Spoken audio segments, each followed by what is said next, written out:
What makes a good leader? We hear words such as being focused, being intentional, delivering impact. But when it comes down to it, it's also about being human.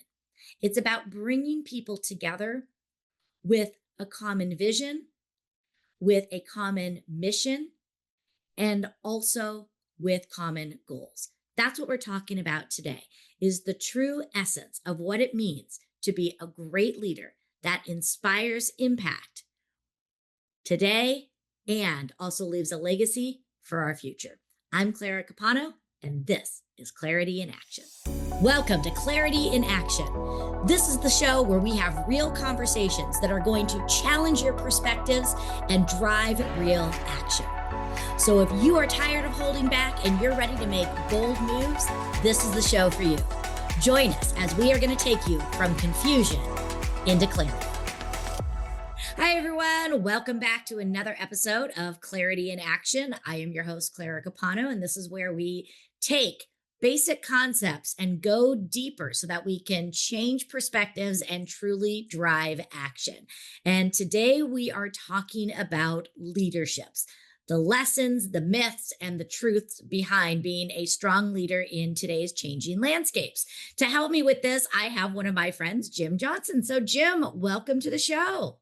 Well, Clara, it's great to see you again. Clara was a great guest on our podcast, so I'm looking forward to being on your podcast. Yes, it's so much fun when we get to be able to work on that direction. And, I learned so much from you, and I think you can bring some really unique perspectives on coaching. So if it's cool with you, let's dive on in. I'm ready to go. Let's have some love fun. it. So, your background came through coaching in high school. And Yep. I would love to ask, what was your moment of clarity for you that you decided to take it off the basketball court and into the boardroom? So that's a great question that I guess I have to share in phases. So the first phase was that I wanted to follow my dad's footsteps. He was my high school basketball coach. So I wanted to be a teacher and a coach. I was kind of following him. And my dream was, after I graduated from college, was to be a head coach as early as I could. And that dream came fairly fast. After 3 years as assistant coach, I was a head coach at a high school about 20 minutes where I grew up at 25 years old. And I thought I knew everything about coaching. And even though this team wasn't very good, in my mind, I was going to lead them from the outhouse to the penthouse, probably in the first year. And then, Clara, I did such a great job. I led that team to 17 consecutive losses.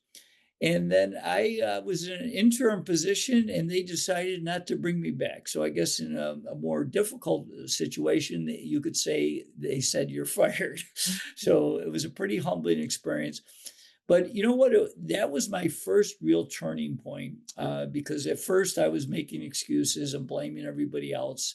And then I realized, after I took a little time, that I realized that I needed to do a much better job in learning how to be a leader. And that's when I really started to dive in my own personal growth. And so I started to listen, I'm showing my age, the Zig Ziglars and Tony Robbins and Jim Rohns and, many of the Brian Tracy's of the world, and trying to pick up different things. But the one book that I would say, I'm a very avid reader, but really was powerful for me was The 7 Habits of Highly Effective People by Dr. Stephen Covey. Why that book was so powerful, because he talked about something that it's very big now, but back then I was very clueless. He talked about having a personal mission statement. Mm-hmm. And it's something first of all, I had never heard of. And secondly, I certainly didn't have one. But he really stimulated my thinking. And when I got clarity, my mission statement is to be an outstanding role model that makes a positive difference in the world by helping others make their dreams come true.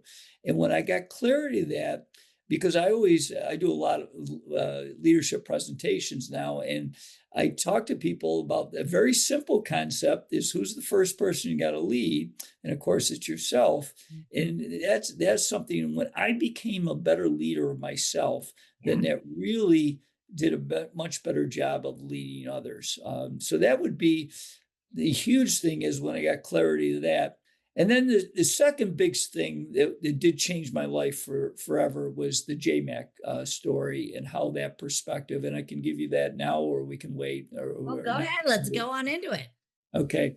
So then after my last 27 years, I coached in my home school district where I grew up in. Actually, there were three high schools. I went to one, and I ended up being the head coach of the other two.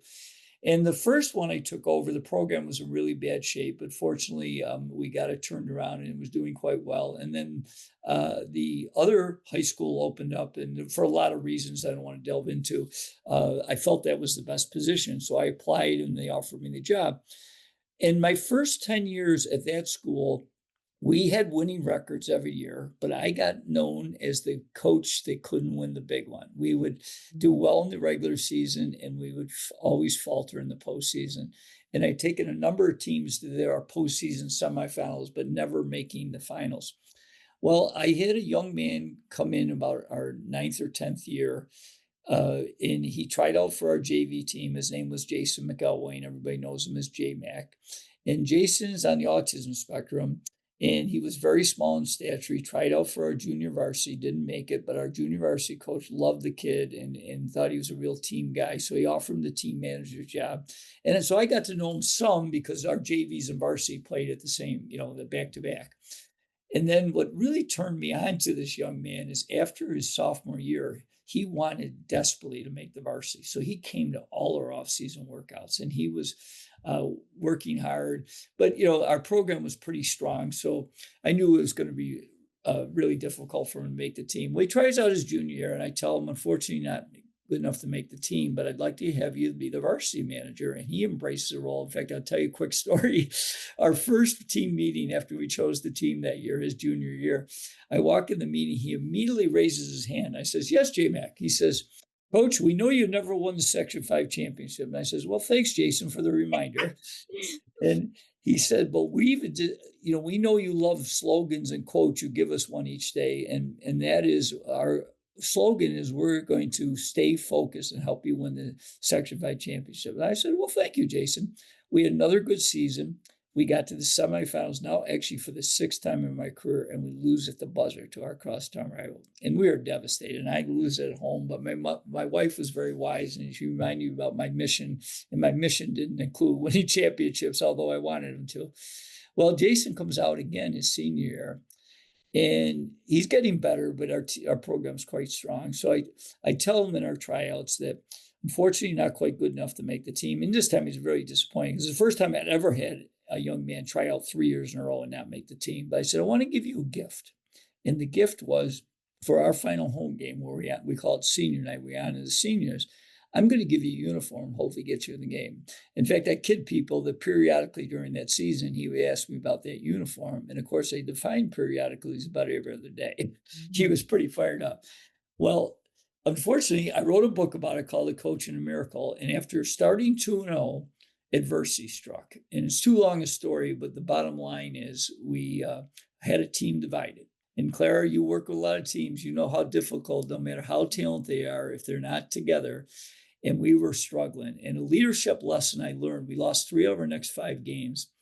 And we were in a Christmas tournament and we won in the opening round, but we still weren't playing well. And the team that hosted it beat this team by 40 points that we had played a week earlier and barely beat. And so the next day, because it was during Christmas break, we had the kids come in for a short practice. We called it a shoot around, and I shocked them. I brought out no basketballs. I sat them in the bleachers, and I said to them, "Guys, I don't want to go to the game tonight." And then I kind of used Jason as a motivator. But the best thing I did that day was I became very vulnerable and said, "Guys, I don't have the answers to unite this team. You do. Yeah. And you got to be willing to share." And Clara, it felt like I waited 10 minutes. It was probably more like 30 seconds. Finally, someone said something. And then everyone started to share their ideas. And by the end, we had never brought a basketball out yet. I could see a different bounce in their step. Yeah. And it manifested that night. We played a great game. We didn't win, but we lost in overtime and it showed what we could do. And then we got hot. We started to come together better, and we won 8 of our next 9 games going into senior night. Yeah. Senior night was on February 15th. I gave J-Mac his first jersey on February 13th. It was way too big. He didn't care. In fact, there was a rumor going around school that he slept in it for 2 straight nights. Mhm. So he was pretty fired up. And that night, to see Jason embrace his parents in uniform is a memory. It still chokes me up to this day. It was I bet. very touchy. Yeah. But so with about 4 minutes left in the game, because my dream was I wanted to get him in, and I was hoping he could score a basket. Well, he gets in. The first time he gets a shot, the whole gym stands up, Right. and he shoots a 3-pointer, and Clara, it misses by like 6 feet. Oh, And I kid people, I know you're not supposed to pray in the public schools, but I was praying, oh, "Dear God, please help him." I Well, the know. next possession, he misses a short shot, but I'm thinking, all right, God's starting to listen. We're getting closer.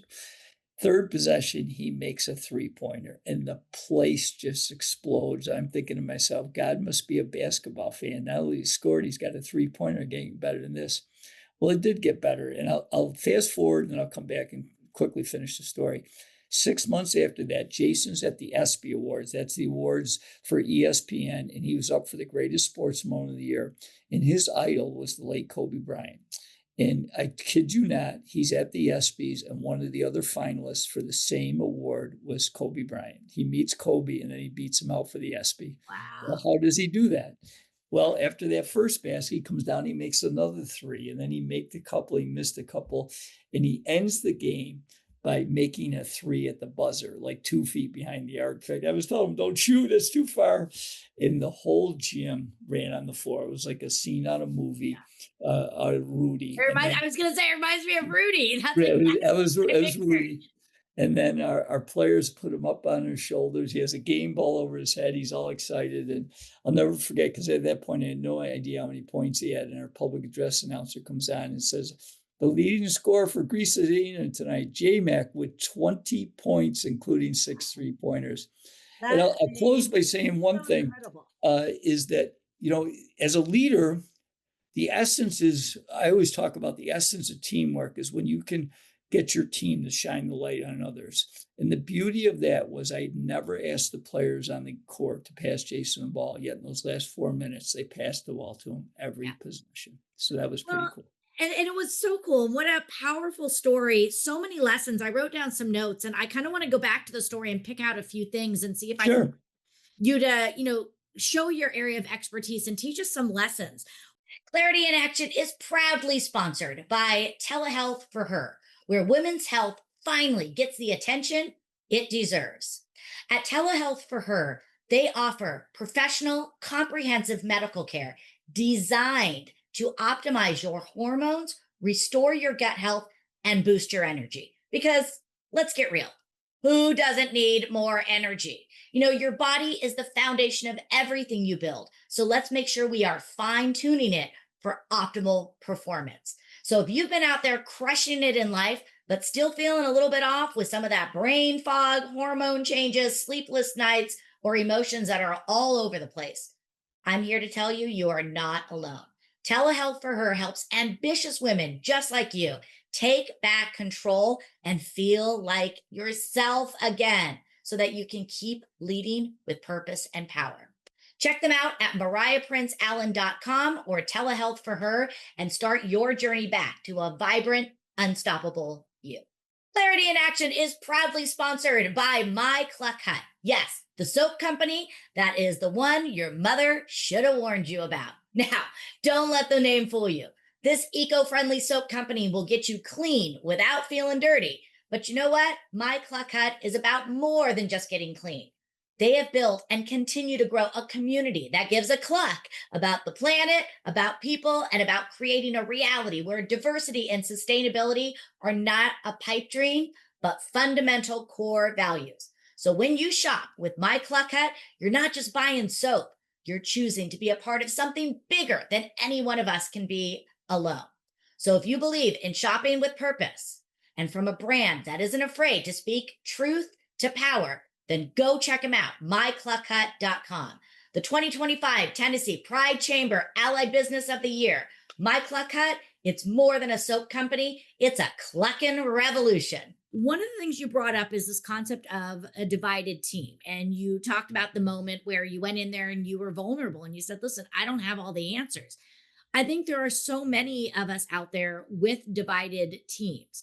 What is maybe one strategy that you could share with us for a leader to really use to work on getting their team back in alignment? Because without that alignment, you're absolutely right. Whether you're a sporting team, a business team, it doesn't matter. If you're all going in different directions, you're never going to be, hitting what you need to do.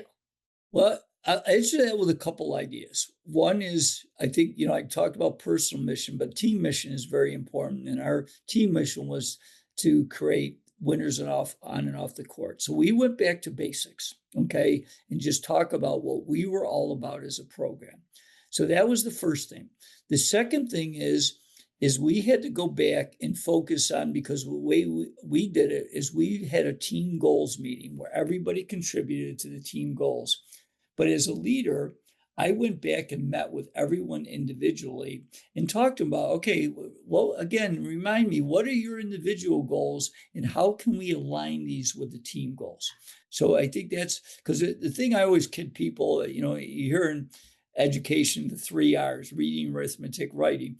Well, I really push educators and business leaders that the 3 R's, if you're going to be an effective leader, is relationships, relationships, relationships. And Absolutely. that's where I really just went back and I focused on just trying to be cohesive with the team. We did some activities, like we did one of our activities was if you really knew me, and we would have everybody share something they didn't know about the team. So Mhm. just getting to know your people. And then that's why I think we neglect, and it's something I really learned. You got to make sure that you have one-on-one check-ins with Yeah, your people, and that absolutely. you build a relationship. So I think part of that meeting is getting to know in my case, it was high school players better, and so that I can be a better leader for them. Because getting to know them, I always give an example. There were some players I could call out in front of the team in a negative way because they could handle it. Right. There's other players that couldn't handle that, so it was one-on-one behind closed doors. But Mhm. as a leader, that's why you got to get to know your people, You because do. and so that's what we just spent a lot of time just trying to get back to the basics of building those relationships, getting us focused, getting the boat rowing in the same direction for what our goals were. So that's a lot of what we did. And That's great. I can't say that it instantaneously happened because it didn't, but Oh. it was a daily process. Mhm. And then, as I said, I think the one turning point was during that meeting in the Christmas tournament where, I really opened up that I didn't have the answers, but the team did, and they had to be willing to share them. So, That's so great. Another thing you talked about is this concept of leading yourself. And I think that that term is thrown around a lot. And I think people talk about it. But I would love to get some specifics. What was that for you? What were some of the habits, the disciplines, the mindset? What did you specifically do to lead yourself better? so I'm big on studying habits. I've read a lot of the habits books, James Clear and Mhm. others. And one of the habit books talks about a keystone habit. And that's a habit that kind of magnifies everything else. So my keystone habit is something that I did for many years. I still do today, and that is a exercise. So that is something that I think we often neglect, 'cause especially as leaders, because you have a lot of demands on your time. But I really encourage you that you got to take care of yourself. So now I do a lot of things now. Some of them I've added because of my circumstance, my life, but a few things like I take time to meditate every day, where I do some breathing exercises. I Mhm. take time to pray because I'm a person of faith. So those are a few things. I have a personal growth plan. I have to feed my mind at least 80 minutes every day. So that means I read a lot. I also listen to a lot of podcasts. As I mentioned before we started, I listened to your podcast this morning on my walk. I do a daily walk that's not really considered my exercise program, just something where I can get outside. So as I've tried to study and be a student of life, I think what you got to do is you got to start with it. Why I said that keystone habit, something that's going to really energize you. Because if you try to put 10 habits in, you probably will do none. Yeah. Okay. But if you start with one, and then as you get really into it, and one of the key that I learned about habits is something is really important because we're going to miss things, right? I have what I call my daily non-negotiables, and that those are the bookends of my day. So I do some things usually in the morning. Usually exercise is part of that. I end the day usually with some meditation. I have what I call my daily scorecard and my gratitude journal. Those are kinds of things that I do at the end of the day where I evaluate what's most highly prioritized. A 1 to 10, one being weak, 10 being great. Examples of that would be like I evaluate my health plan, I evaluate my relationships, I evaluate my speaking business. And those are things that I do. And I try to write 3 things with gratitude. And here's the caveat: we're going to make where we miss. But what I really have tried to push myself, and I want to help your listeners, is if it's something's a high priority, focus on never missing 2 days in a row. And when you Yeah. start to Good one. build that, it really adds to you. Love that. So, but Fantastic. I'll just say that when I have a talk that I do sometimes for adults, and it's the 10 questions you should be an effective leader. And a few that I ask is, do you have a personal growth plan? Do you Mhm. have a personal wellness plan? So those are things that people forget. You got to be intentional. You don't accidentally gain 50 pounds. That's as I kid people, uh, one of my favorite thoughts is life accumulates. And what you do today is going to either help you or hinder you tomorrow. So Yeah. I think this is something to think about. Love that. One other thing I want to unpack is being under pressure, in these games that you played with your team, with the leadership people that you're coaching, you know, life has pressure. We have deadlines, we do all of these. How do you coach your clients to lead better under pressure? So a couple things. One, I think, and I'm going to bring this back to basketball, is that what 2 things that we really focus on to help our players handle pressure. Okay, and something I do with adults now, but is number one, I think you should really start to teach people about mind. We call it mental imagery sessions. We did them before every game. And I'll give you a quick story. So my last year in coaching, I had a really good player, and we're in the semifinals of our postseason tournament, and we're down 3, and he gets fouled on a 3-pointer with like 6 seconds to go. So he's basically got to make all 3, or we're probably going to lose. And he makes all 3, and we win in overtime. And I'll never forget the reporter. He was in the locker room talking to my player, and I wasn't too far away. And they said, "Well, Anthony, tell us what you were thinking. That's 3 pressure free throws." He goes, "I had done so many imagery sessions. I knew those were going in." So getting a mindset of belief is so important. The second thing is you've got to get people and put them into pressure situations, Yeah. and how you handle it. So like we always had put our players in pressure situations, like where we would put time and score. We're down 3 with 10 seconds to go. How are we going to handle this? We would even do things where, out of the ordinary, like we might have our first team playing against their second team, but now, basketball is 5-on-5. We might put 6 on the other team. So we would just do things to really them, because if you're going to handle pressure, you got to go through it. Absolutely. And then, as a coach, or, as a leader, and you're helping people, is then you got to analyze, well, how did we handle this? What can we do better next time? What did we do well this time? Mhm. And then, from there, you just keep building that. So great. So great. Yeah. I always tell my people, should not be practicing on your clients. And that is why we practice, so we can be prepared. We can Yeah. build our confidence. And I just think that's so important to do. Well, Jim, you have given us so much. You've talked a lot about, leadership, leading ourselves first, bringing together people so we have that alignment and that community so that we can go forward. And I would just love to ask, when you sit where you sit right now, how do you define success for yourself today? So this is something I've done a lot of thinking about because I'm becoming a veteran in age now. So success for me comes down to 2 things: how I can continue to grow and how I can continue to grow others. And I feel like I have a really good day if I've grown myself and I've helped others. Beautiful. That is so great, and what a wonderful way to put a close on all of these.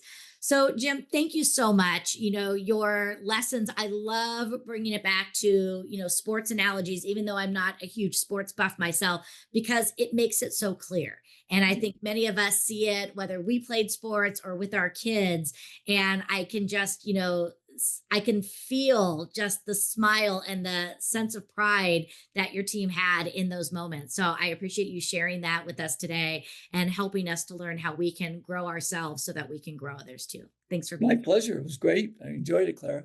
Well, I'll tell you, Jim is quite a storyteller, and I could just vision and see those moments on the court when he was telling the stories as if I was just there right now. And you can just hear his passion for what he does. When we pull apart and pull the curtain back on what it means to be a great leader, there were several things that came up. The idea of having humility, understanding that you still can grow and you still can learn. And that one moment where he had to just say to the team, I don't have all the answers, but you know what? You as the team, you do.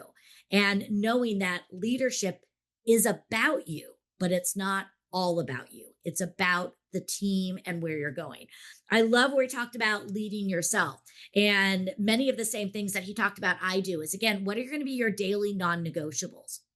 How do you need to show up?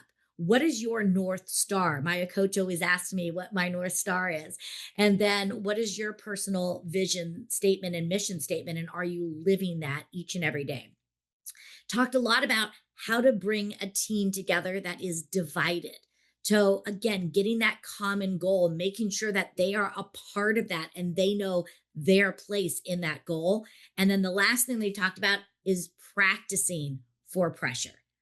Life, leadership, business, there's going to be pressure. And the more that you can prepare for it ahead of time, that's what's going to bring you that confidence and that competency so that you can deal with it in the moment.